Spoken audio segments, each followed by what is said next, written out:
Votre santé, votre rendez-vous du jeudi sur BFM Lyon. Soyez les bienvenus cette semaine. C'est la 17e semaine européenne de prévention et d'information sur l'endométriose. On va donc en parler dans cette émission avec notre invité ce soir, le docteur Antoine Watrelot. Bonsoir, merci d'avoir accepté notre invitation. Bonsoir. Vous êtes gynécologue à la clinique Natesia, vice-président d'Andora, association sur l'endométriose en Auvergne-Rhône-Alpes. Et face à vous, comme chaque semaine, notre spécialiste santé sur BFM Lyon, Pascal Auclair, rédacteur en chef du magazine Ma Santé. Bonsoir Pascal. Bonsoir Elodie. Et comme chaque semaine, avant de rentrer dans le vif du sujet, vous allez nous présenter un objet cette semaine pour les petits, il me semble. Oui, alors c'est plus qu'un objet, ce sont 3 petits livrets, voilà. Et ce sont des amis qui s'appellent Ricky, Didou et Lily. Donc Ricky, qui sont-ils? Alors Ricky, Didou et Lily, ce sont des petits personnages qui ont été imaginés par l'URPS et le chirurgien dentiste d'Auvergne-Rhône-Alpes. Donc c'est cette URPS qui a pris l'initiative de cette campagne de sensibilisation auprès des plus jeunes à la santé bucco-dentaire. Vous le savez, les dents c'est important pour les adultes, mais aussi il faut le plus tôt possible apprendre aux enfants à se brosser les dents, etc. Et c'est pas toujours simple. C'est très compliqué bien souvent, surtout de faire admettre tout ça aux plus jeunes, effectivement, les bons réflexes. Et donc il y a eu ces 3 petits livrets qui ont été réalisés et qui permettent comme ça de façon très ludique d'expliquer aux enfants les bonnes pratiques sur le plan de la santé bucco-dentaire, notamment 3 grands thèmes. C'est brossez-vous les dents tous les jours. Allez chez votre chirurgien dentiste au moins une fois par an, avec sans ce côté anxiogène, justement, ces petits livrets qui sont assez ludiques. Et puis également, faites attention à votre alimentation et notamment les plus jeunes, évitez de boire ou manger trop sucré. Voilà donc les 3 grands thèmes. Et cette opération, donc, elle est menée sur le plan expérimental en Auvergne-Rhône-Alpes, dans les écoles. On va directement avec les chirurgiens dentistes dans les écoles pour prêcher la bonne parole. Donc c'est en train de faire des petits, c'est le cas de le dire, dans toute la région. Et puis c'est scruté au niveau national, voire international, puisque l'UNESCO a donné un petit peu d'argent pour développer cette action qui sera peut-être prise bientôt dans d'autres pays. Merci Pascal pour cette présentation. On passe à l'invité de la semaine, donc le docteur Antoine Watrelot. Je le disais, nous sommes dans la semaine européenne de prévention et d'information sur l'endométriose.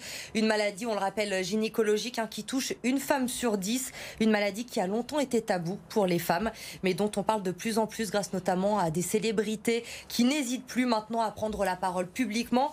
Alors d'abord, pour ceux qui ne connaissent pas, c'est quoi l'endométriose, docteur ? C'est peut-être une des questions la plus difficile, parce qu'il faut être didactique. L'endométriose, c'est une maladie de l'endomètre. L'endomètre, qu'est-ce que c'est? C'est la muqueuse qui tapisse l'utérus. C'est ce qui tombe pendant les règles. Eh bien, cette muqueuse, ce tissu peut se fixer en dehors de l'utérus, dans le ventre, dans le bas-ventre en particulier, sur l'intestin, sur la vessie, sur le péritoine, et donner des nodules très inflammatoires, des adhérences, source de douleur, enfin, on va y venir, mais le principe, c'est ça. Donc ça, c'est l'aspect technique, docteur. Donc maintenant, ce qu'il faut expliquer clairement, c'est quels sont déjà les symptômes de l'endométriose. Tout à fait. Alors, le maître symptôme, vraiment ce qui doit attirer l'attention, c'est la douleur des règles, qu'on appelle dysménorrhée, la douleur des règles, et qui survient souvent extrêmement tôt. Alors, il faut dire que toutes les douleurs des règles ne sont heureusement pas des endométrioses, mais il faut avoir l'œil attiré. C'est accompagné d'autres symptômes, comme douleurs lors des rapports sexuels, des douleurs digestives, des douleurs de la sphère urinaire. Il y a toute une panoplie de symptômes possibles, mais les 2 grands symptômes, on va dire, si on devait en retenir que 2 pour démarrer, c'est douleur des règles, douleur lors des rapports. Mais comment on différencie justement des règles douloureuses de l'endométriose? À quel moment on se dit non, là, c'est pas normal, il faut que j'aille consulter mon gynécologue? Alors, c'est une excellente question. On a une intensité. Vous savez, on a l'habitude de dire à un patient de 0 à 10 où vous mettez votre douleur.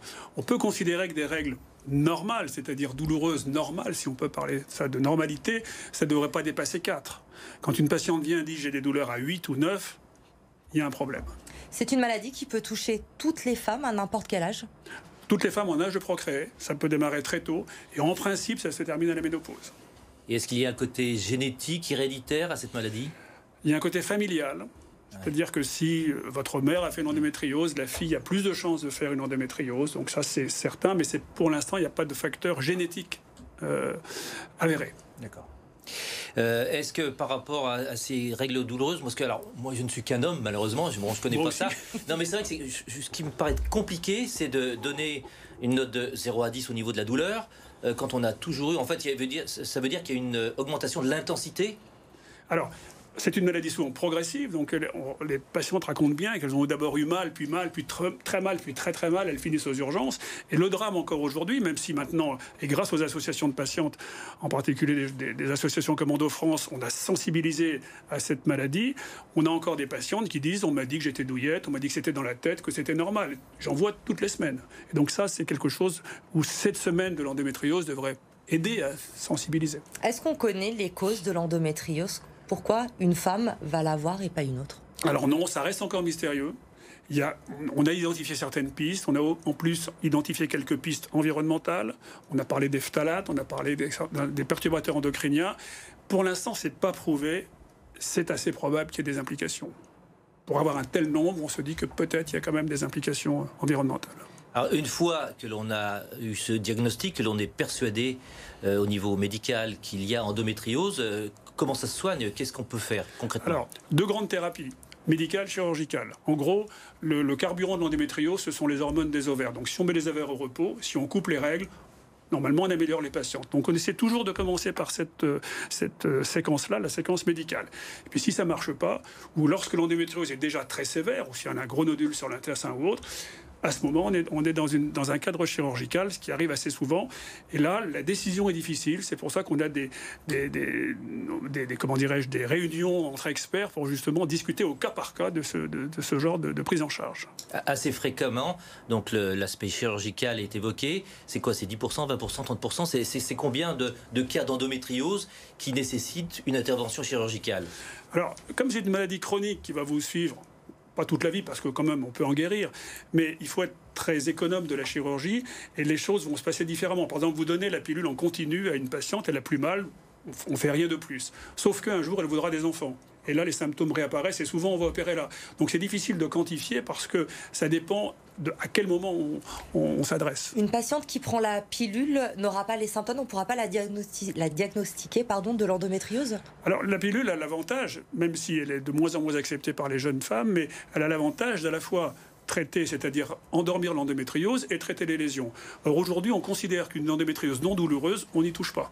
Donc, finalement, les choses sont correctes quand c'est comme ça. Est-ce qu'on peut avoir des enfants quand on souffre d'endométriose? Alors, c'est le deuxième symptôme, c'est l'hypofertilité. Pas stérilité, attention.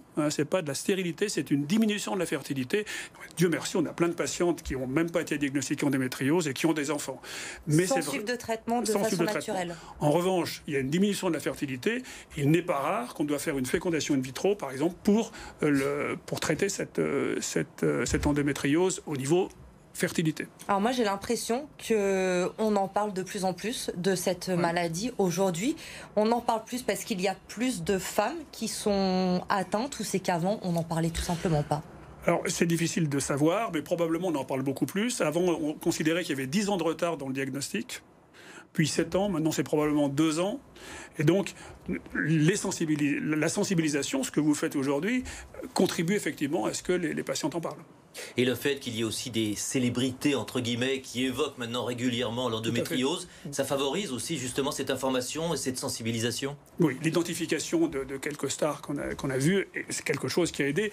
Elles ont d'ailleurs aidé beaucoup les associations de patientes justement pour promouvoir cette action contre l'endométriose, ça c'est sûr. On va terminer peut-être sur une note d'espoir. On guérit donc de l'endométriose aujourd'hui en France? Alors on peut guérir de l'endométriose, bien sûr. Quand on opère des patientes, pour guérir, il faut être opéré, il faut enlever les lésions. Lorsque vous enlevez les lésions, Dieu merci, beaucoup de patientes guérissent. Merci beaucoup en tout cas, docteur Watrelot, d'être venu nous parler de cette maladie ce soir sur BFM Lyon, l'endométriose. Donc, on le rappelle, c'est la semaine européenne de prévention et d'information sur cette maladie. On va revenir à présent à ce qui nous occupe déjà depuis de longs mois, Pascal, la crise sanitaire, le coronavirus et cette campagne de vaccination qui s'accélère. C'est une volonté du gouvernement et ça y est, désormais, les pharmaciens aussi peuvent vacciner.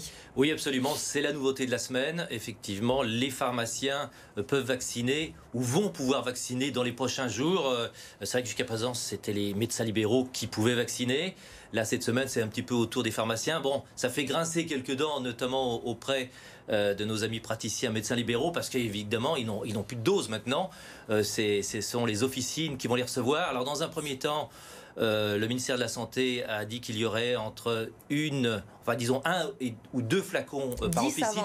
C'est pas très clair en fait. Clairement au niveau de la communication, au niveau gouvernemental et au niveau de la santé, c'est pas très clair.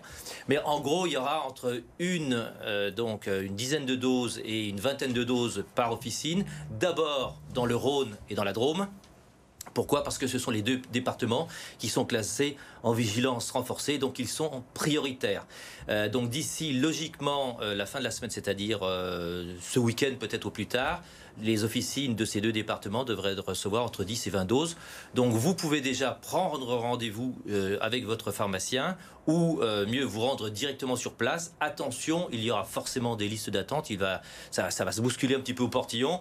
Donc prenez vos précautions. Il faut savoir que les prioritaires, dans un premier temps dans les officines, sont les personnes âgées entre 50 et 74 ans. Il faut qu'elles souffrent de comorbidité, c'est-à-dire que par rapport à ça, votre pharmacien va sans doute vous demander un justificatif. Alors soit vous avez des ordonnances liées à cette pathologie, à cette comorbidité, auquel cas il n'y aura pas de problème. Soit vous allez dans une pharmacie où vous n'êtes pas référencé. Dans ce cas-là, allez voir votre médecin et demandez donc une attestation. Une précision importante aussi, la vaccination dans les officines, elle est gratuite, elle est prise en charge à 100% par l'assurance maladie. Voilà, vous savez à peu près tout. Et puis après, vous avez toujours aussi, évidemment, vos médecins qui pourront vacciner par la suite. Vous avez été complet, effectivement, donc les vaccins qui arrivent dans les pharmacies pour poursuivre cette campagne de vaccination. Merci beaucoup, Pascal. Merci, Dr Watrelot, d'avoir été avec nous ce soir. Pascal, on se retrouve la semaine prochaine, évidemment, pour un nouveau numéro de Votre Santé. En attendant, vous restez avec nous, bien sûr, sur BFM Lyon. L'info se poursuit. On se retrouve dans un instant. Très bonne soirée.